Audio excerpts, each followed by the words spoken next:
Saludos, amantes del terror. Bienvenidos a El Sendero de los Susurros, el rincón donde las historias más escalofriantes cobran vida. Hoy nos aventuramos en un invierno gélido, donde las noches largas esconden secretos oscuros y disturbios inexplicables. Prepárense para adentrarse en relatos que desafían el frío invierno y exploran los rincones más tenebrosos de esta estación.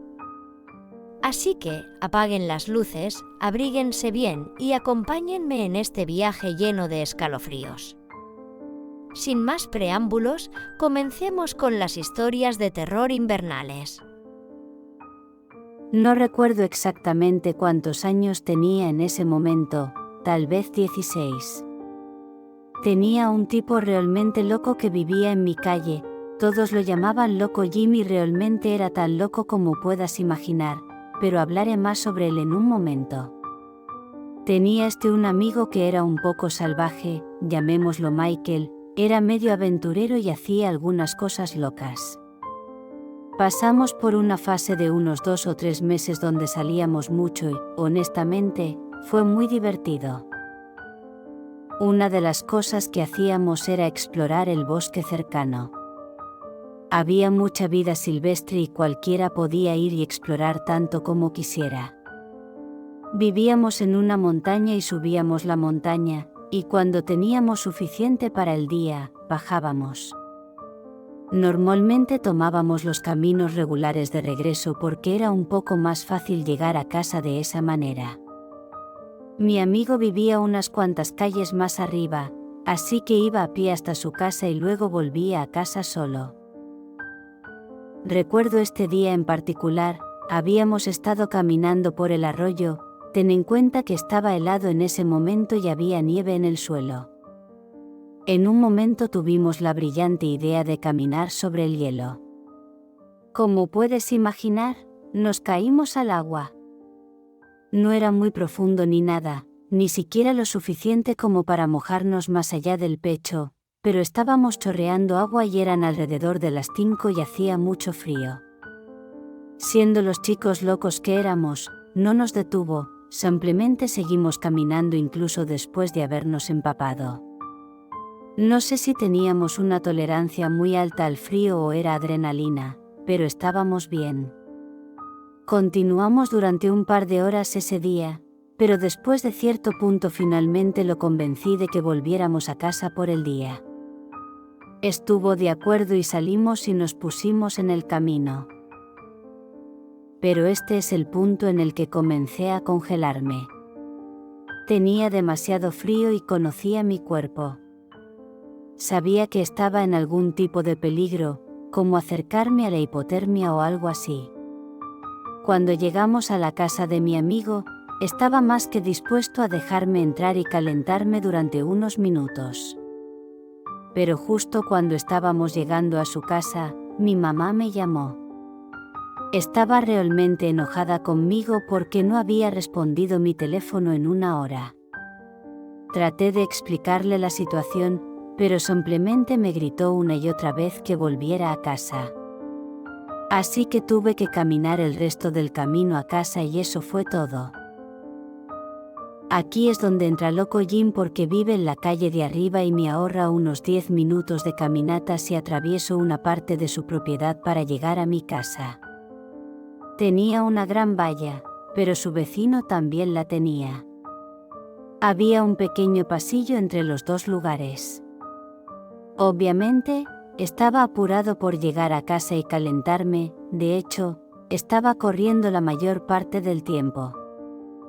Hasta ese momento no había escuchado nada sobre Loco Jim, así que pensé que estaría bien si cruzaba su propiedad solo esta vez. Comencé a cruzar y en ese momento salió de su casa con un rifle de asalto. Me apuntó y comenzó a gritarme como un maniático. Por supuesto, di media vuelta y salí corriendo. Corrí todo el camino de vuelta a casa y le conté a mi mamá. Pensó que estaba exagerando y que no debería haber estado cruzando la propiedad de las personas de todos modos. Fue entonces cuando comencé a preguntarle a la gente de la zona acerca de él.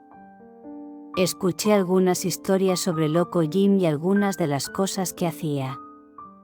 Escuché que era un teórico de la conspiración, un criminal convicto y un montón de cosas más. Si tuviera que resumirlo en una sola frase, sería un tipo malo. Quienquiera que preguntara, nunca tenía nada bueno que decir sobre él. La parte que me asustó más fue que todavía tenía que pasar por la casa de Loco Jim para llegar a casa. No tenía que atravesar su propiedad, pero todavía tenía que caminar frente a su casa en la carretera, y eso me ponía incómodo porque ahora estaba constantemente preocupado de que me dispararan o algo así. Todavía iba de excursión con Michael y todo eso, y después de un par de veces yendo a casa, no hubo incidentes. Así que pensé que eso iba a ser el final. Sin embargo, noté algo más. Tenía cámaras de vídeo en el exterior de su propiedad mirando hacia la carretera. Nunca lo había notado antes, pero ahora que estaba al tanto de esta locura, prestaba un poco más de atención. Cuando caminaba por las cámaras, me seguían. Lo que más me asusta es que eran cámaras operadas manualmente, no eran del tipo que sigue automáticamente el movimiento alrededor. Estaba sentado allí operando esas cámaras cada vez que pasaba, observándome. No estoy seguro si estaba grabando todas las imágenes o no, pero me hacía sentir incómodo de todos modos. Recuerdo una vez que estaba caminando a casa desde la casa de Michael por la noche, debían ser alrededor de las 11, era muy tarde, y aún así las cámaras me seguían mientras pasaba. Pensé que eso sería todo y que no iba a pasar nada más entre Loco Jim y yo. Bueno, estaba completamente equivocado. Era todavía durante esa misma temporada de invierno, y estaba caminando a casa durante una tormenta de nieve. Así era yo. Mi mamá iba a pedir pizza esa noche y no quería perdérmelo. Pasé por donde vivía Loco Jim como siempre hacía, y ahí sucedió algo inesperado. Tenía esta cerca gigante y debía tener unos 15 pies de altura y era de madera muy gruesa. Una parte de ella se abrió y un perro salió corriendo detrás de mí. No podía decir qué tipo de perro era, pero estaba enojado y ladrándome muy fuerte, y corría detrás de mí, y podía decir que iba a morderme tan fuerte como pudiera. Sentí una vibra realmente mala de ese perro. Tuve suerte de que estaba en muy buena forma y logré correr. No me resbalé ni nada más. Esa situación podría haberse vuelto realmente mala. De todos modos, mi familia se mudó unas semanas después por razones no relacionadas. Mi mamá consiguió un nuevo trabajo en otro estado, así que eso fue el final de mi experiencia con Loco Jim. Incluso ahora, me pregunto cuál era su problema. ¿Era algún tipo de criminal? ¿Por qué estaba tan paranoico por un niño que caminaba frente a su casa cortando un pedazo de su propiedad? He preguntado a mi amigo en Facebook un par de veces si ha escuchado algo sobre Loco Jim y aparentemente nada ha cambiado. Así que saquen sus propias conclusiones, supongo. La moraleja de la historia es que debes evitar a las personas locas tanto como sea posible. A veces, solo caminar frente a su casa es suficiente para desencadenarlos. No estoy seguro de qué tan común es el tópico del tipo que fue a la tienda a comprar cigarrillos y nunca regresó en el mundo actual, que es antitabaco. Sin embargo, en mi juventud, todavía estaba vivo y bien, hasta que ocurrió un incidente así con un amigo mío. Siempre pensé que era una excusa que las madres usaban para explicar a sus hijos por qué su padre los había abandonado. Para mi sorpresa, cuando estaba en tercer año de secundaria, descubrí cuán verdadera era esta excusa. El padre de mi amigo había estado trabajando encubierto para la policía local tanto tiempo como lo había conocido.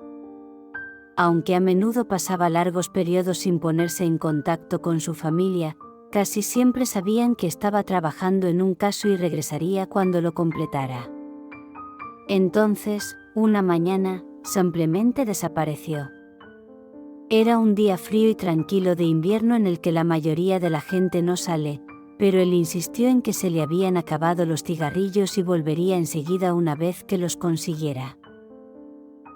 Acababa de regresar a casa de un caso que lo mantuvo alejado durante más de 4 meses, y su familia estaba ansiosa por pasar tiempo de calidad con él. Según todas las apariencias, planeaba regresar, dejando su placa y pistola atrás. Simplemente se puso un abrigo ligero y condujo hacia lo desconocido. La investigación para encontrarlo fue muy intensa durante un tiempo, pero eventualmente se enfrió. Muchas preguntas importantes quedaron sin respuesta, principalmente desde el lado del departamento de policía. Su esposa se encontró con un muro en cada paso, especialmente cuando se trataba de la naturaleza de sus casos. El departamento solo decía que sus trabajos eran amplios y variados. Después de no escuchar nada nuevo y no obtener las respuestas que quería durante casi 2 años, su esposa contrató a un investigador privado que solía ser un oficial local, con la esperanza de que tuviera un momento más fácil obteniendo la información que ella no tenía. Aceptó tomar el caso, pero ella pasó casi 3 meses sin noticias de él. Justo cuando estaba empezando a pensar que había sido estafada por el hombre, recibió una llamada telefónica muy importante. El investigador la llamó a su oficina y le dio todo lo que había estado buscando y mucho más. Casi un mes después de comenzar la investigación, descubrió que su esposo había estado trabajando encubierto en el comercio de sustancias prohibidas, a veces, internacionales, intermitentemente durante 15 años. Su caso más reciente antes de su desaparición fue una infiltración en un grupo local de fabricación y tráfico de sustancias prohibidas que tenía vínculos hasta México. Cuando la investigación terminó y se realizaron arrestos, él regresó a casa. Lamentablemente, resultó que tuvieron que liberar a un par de personas involucradas en el tráfico debido a algún vacío legal y descubrieron que su esposo estaba infiltrado. Discutieron esto con sus conexiones en México, y estas conexiones exigieron que lo desaparecieran. Generalmente, en los Estados Unidos, los traficantes no van tras los policías, siempre ha sido una especie de regla no escrita. Pero no existe tal creencia al otro lado de la frontera, y para mantener una buena relación de trabajo, estuvieron de acuerdo. Les llevó poco tiempo encontrar al oficial y dónde vivía. Entonces, en una fría y tranquila mañana de invierno, lo atraparon cuando fue a la tienda. Toda esta información era desconocida para la policía hasta alrededor de 1 año después de la desaparición de su esposo. Un delator en la cárcel salió con una historia que había escuchado y quería cambiarla por un trato en su caso. Una vez que lo escucharon, le dieron el trato. Ahora que tenían la información y algunos nombres, el departamento avanzó plantando a otro oficial encubierto en la organización. Dado lo que había sucedido en el pasado, la policía sabía que los sospechosos estarían muy cautelosos, por lo que el oficial tuvo que tomarse su tiempo para ganarse su confianza. Hizo exactamente lo que necesitaba hacer y compiló todas las pruebas necesarias para poner fin al tráfico y condenar a los que hicieron desaparecer a su esposo. El investigador privado ya sabía sobre la investigación desde hacía un tiempo, pero no podía decir nada hasta que se realizaron los arrestos. Esa mañana, la llamó para darle todos sus hallazgos. Los arrestos habían comenzado y le dieron el visto bueno para contarle todo lo que sabía. El investigador le dijo que en todo su tiempo dentro y fuera de las fuerzas del orden, nunca había oído hablar de un policía que se le permitiera seguir trabajando encubierto durante tanto tiempo como su esposo, especialmente en una capacidad local.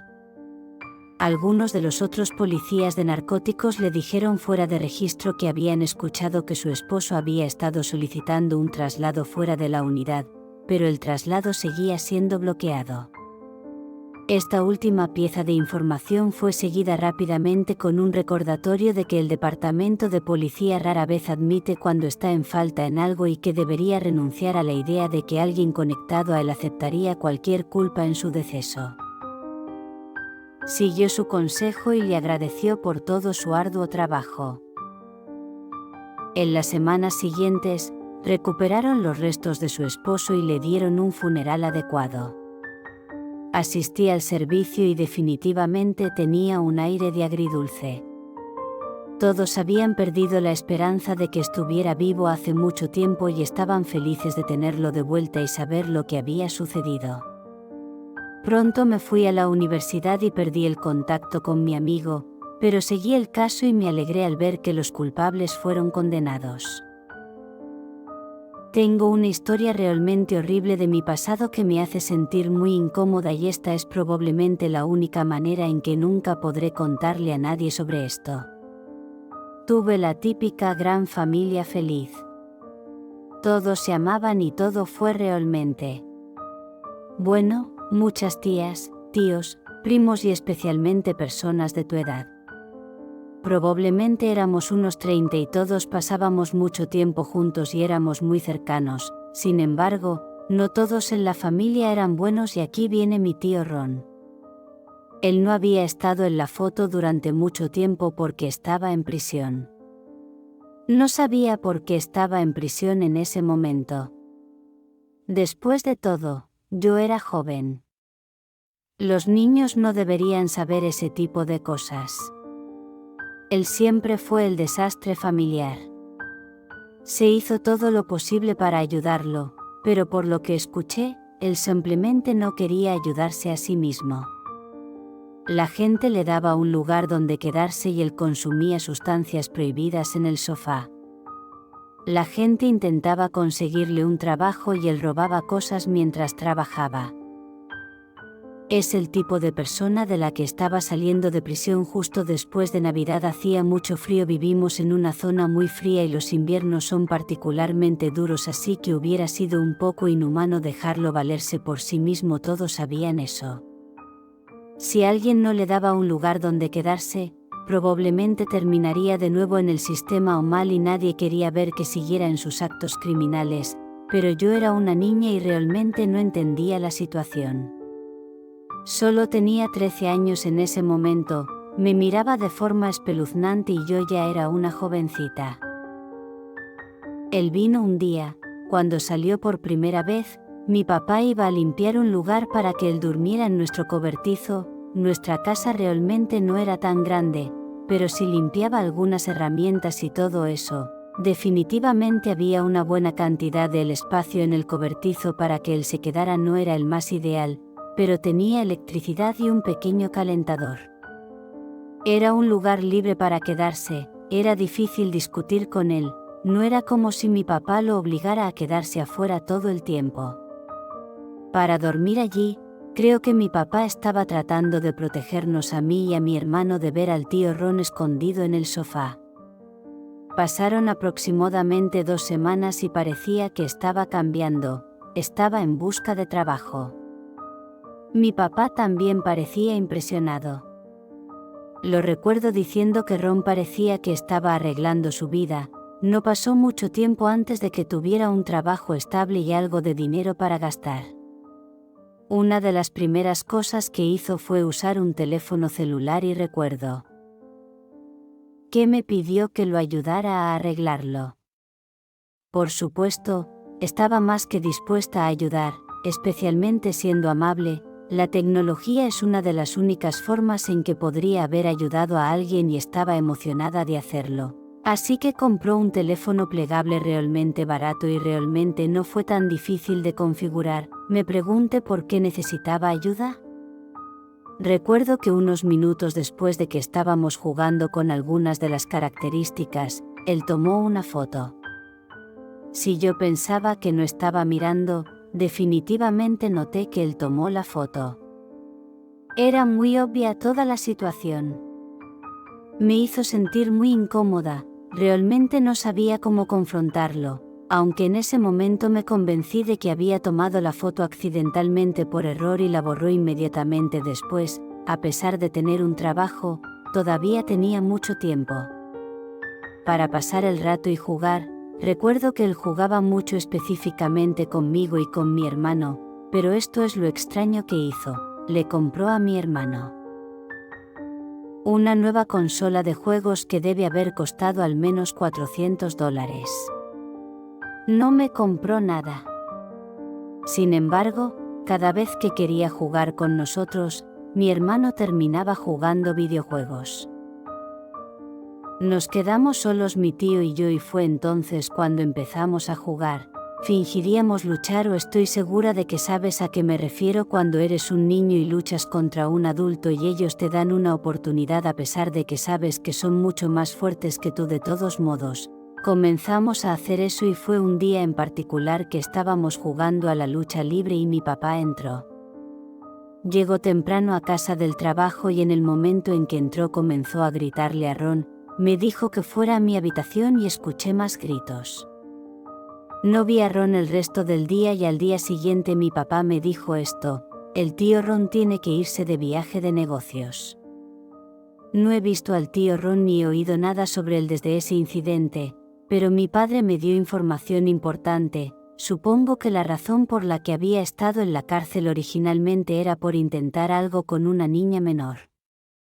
Ron había afirmado que pensaba que ella tenía 18 años y fue solo un gran malentendido. Por supuesto, la familia le creyó y simplemente lo disculpó como si fuera un error honesto. Mi papá me dijo que cuando lo vio luchando conmigo no creyó esa historia y ese fue el motivo por el que echó a Ron de nuestra vida para siempre. Como dije, no sé dónde ha estado ni qué ha estado haciendo. Mi padre cortó los lazos con él definitivamente por involucrarse con nosotros. Quiero agradecer a todos los que habéis visto el vídeo. Deciros que son historias reales y que la realidad a veces puede ser más terrorífica que la ficción. No olvides dar like y suscribirte a mi canal y gracias.